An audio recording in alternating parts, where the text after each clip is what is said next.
जसो बापान म्हजो मोग केला तसो हांवें तुमचो केला. म्हज्या मोगान रावात. हांवें म्हज्या बापाची आज्ञा सांबाळल्यात आनी ताच्या मोगान हांव आसां.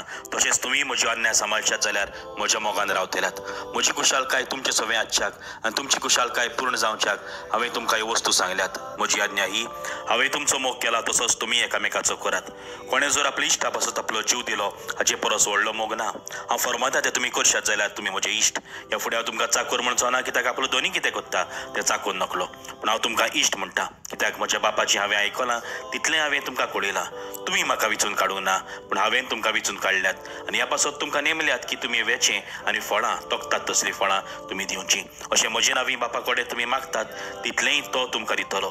ही म्हजी आज्ञा तुमकां एकामेकाचो मोग करात. आयज पवित्र सभा बागेवन मातियासाची परब रमता. 12 मोदे ताका विचून काडलो. जेन्ना युदास इस्कारियोतान आपलो जीव दिलो तेन्ना सोर्त मातियासाचेर पडली आनी ताका 12 मोदे घेतलो. देवाची आज्ञा ताणें पाळली. हीच आज्ञा पाळूंक आमकां उलो आयज. जेजून आमचो मोग केला तसोच आमी एकामेकाचो करूं. जेजून आमचो मोग केला आपल्याक कितें मेवतलें पूण न्हय, पूण आमकां सासणाचें जिवीत मेळचें. म्हणून आमी तसोच मोग करुया.